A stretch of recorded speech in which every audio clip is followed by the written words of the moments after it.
The Giants are a team who have done awfully this year, but with a good offseason, I think they could have a Houston Texans-esque turnaround, and I'm going to start the video off with the front office.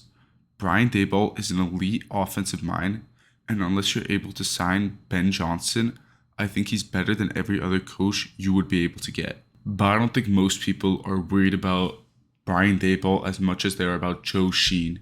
He's probably going to be fired this offseason, but to be honest, I'm a bit more torn than most.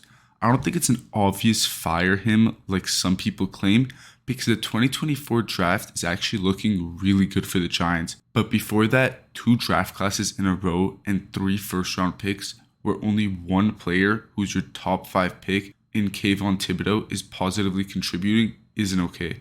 I'll give a pass on John Michael Schmitz because O-line sometimes takes longer to develop, but Deonte Banks is looking like a bad failure, and so is Evan Neal, Jalen Hyatt, and almost all of your picks. For that reason, I'd begin looking to change my GM, and my top candidate would be someone who you probably wouldn't think of. It's probably a controversial pick, but Brandon Hunt, who is only 42 and your division rivals Eagles Senior Director of Scouting. In his 3 drafts with the team, he's been part of many legendary drafts and was in charge of scouting this past year where they drafted Quintanamo Bay, Cooper DeJean, and somebody I really like in Jeremiah Trotter Jr. in the 5th round. You might argue he needs more time before becoming a GM, but I think you have to swoop him up an elite talent like that before a bidding war starts. For both Joe Sheen, if you plan on sticking with him, and Brandon Hunt, you'd probably want to draft a QB because a good QB would provide you job security you don't currently have.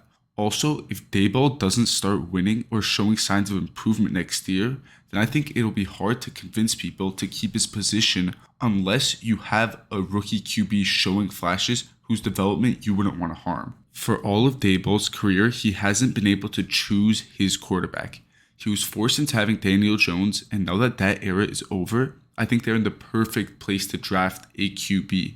This may be his last chance to draft a QB with the Giants, and I think he's going to try to find his guy, especially since I think unlike most teams, the Giants are, as I said, in a great position to draft a QB. Since with a few tweaks to this offensive line, it'll be great, and you already have a great running back in Tyrone Tracy and one of the best receivers in the league in Malik Neighbors. If you're trading up to 1 for a QB, it would probably have to be a bit of an overpay, but since Shedeur isn't a blue chip prospect, I think your first this year and next year, along with the second next year, is the best choice, as you'd like to keep as much draft capital this year to fix this team. But before the draft, you have $57 million in available cap space, or $40 million in effective cap space after trading for the first overall pick, which just subtracts the contracts you'd have to pay your rookies from your total cap space. To start free agency, I would sign a tackle to play on the right side, as I think Evan Neal at tackle experiment is over. Although I do think his elite run blocking would be suited well as a guard, and I think it would be worthwhile trying him there. Although his 6'7" demeanor might be a little difficult to see over for a 6'2" Shedeur Sanders. The tackle prospects I would look at in free agency are Dan Moore Jr., although he did just get absolutely cooked by Trey Hendrickson, but he's one of the best edge rushers in the league, and I don't think that takes away from how great he's done this entire year. And Jedrick Wills, because I think the other elite tackle prospects like Ronnie Stanley will be re-signed. Both are young, being 26 and 25 respectively, have shown upside, and I don't think they'll be re-signed to their current team. I know both of these are left tackles, but I think they can switch to their right side with an offseason of work and have shown enough upside that I'd take that risk. Right now, I'm higher on Dan Moore because Jedrick Wills got injured this year, and Dan Moore has been playing very well in his contract year. I think a good contract for either of these could be a 2-year, $22 million deal with $14 million guaranteed, and an out after 1 year in case it doesn't work out. And with Andrew Thomas coming back, that would mean Jermaine Eluemunor could slide back into his more natural position at guard to get rid of Aaron Stinney. And on the other side of the line, Evan Neal can slide into right guard, replacing 34-year-old Greg Van Houten, with Dan Moore playing right tackle. If you really don't trust Evan Neal at guard, you could always sign someone for cheap on a 1 year, or you could draft a guard in the draft, which you should definitely do anyways, as Eluemunor is on the last year of his deal next year, and he's not getting any younger at 30. After signing one of those tackles, the Giants would have about $31 million left in effective cap space, and the next issue that has to be addressed is the defensive line.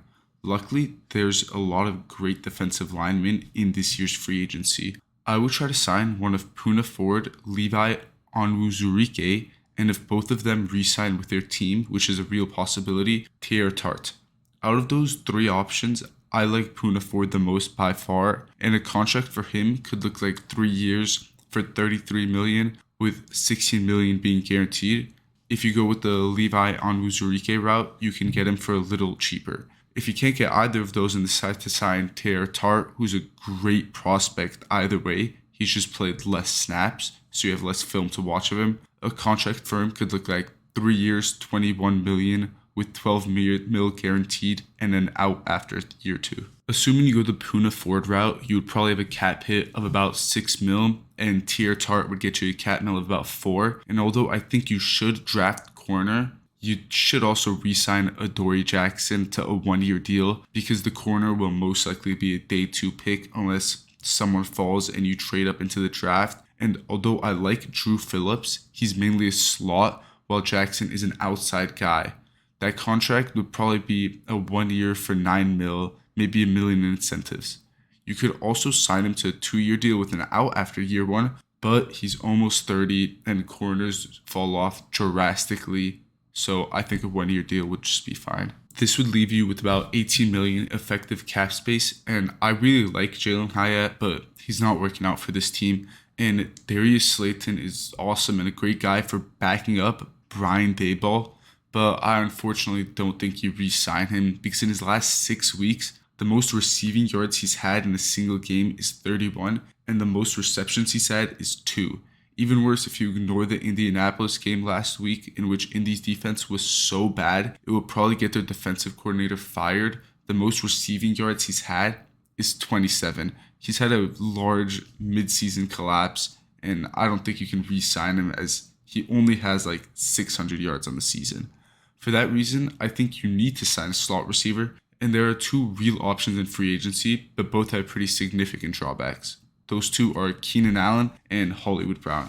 Keenan Allen has had a great year, but he's 32, and Hollywood Brown has suffered injuries his entire career, but in his 2 games back, he's actually been playing really well. For Keenan Allen, who I think would be the option you go with, a 1-year deal for about $12 million with up to $3 million in incentives is a good contract. This would leave you with $7 million in effective cap space, and after cutting kicker Cram Gano, you'll have $10 million. You can use $6 million to buy a veteran QB like maybe Ryan Tannehill, who honestly might not even play at all. Obviously, in an ideal world, you'd sit in a rookie quarterback for their entire first year, but we don't live in one. So I think like the max games Ryan Tannehill would start is like 4. You'll have $4 million, speaking of 4, left in effective cap space, which you could just use to sign some depth pieces. You can cut some people, get a few more million, buy a new punter, some O-line depth, and a 3rd safety.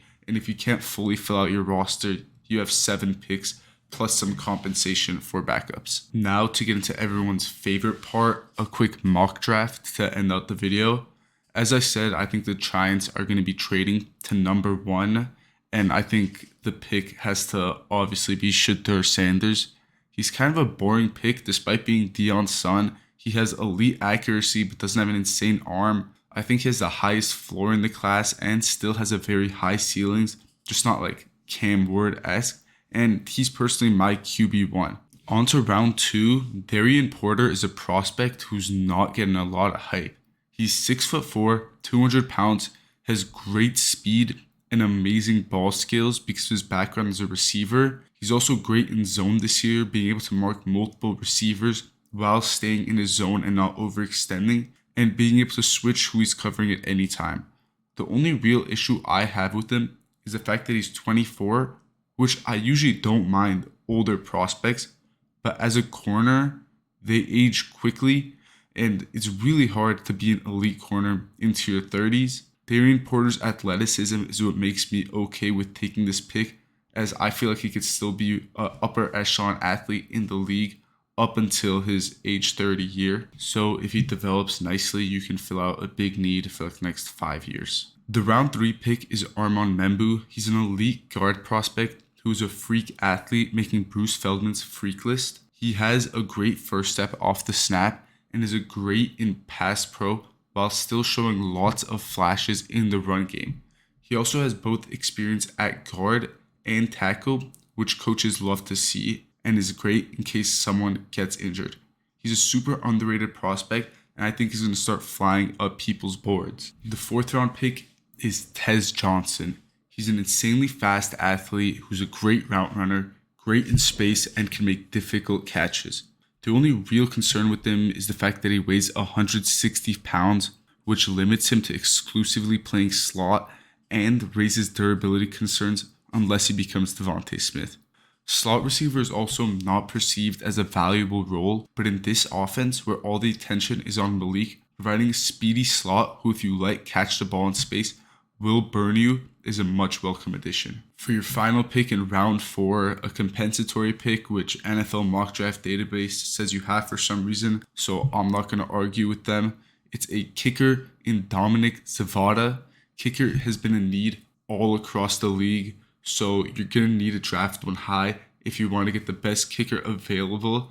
And I hear most people saying Ryan Fitzgerald is the best receiver, but I personally have Zavada. He scored more field goals, almost twice as many 50-yard field goals, and he plays in freezing cold Michigan as opposed to nice, warm, sunny Florida. Order the orders, views of the water, straight from a page of your favorite author.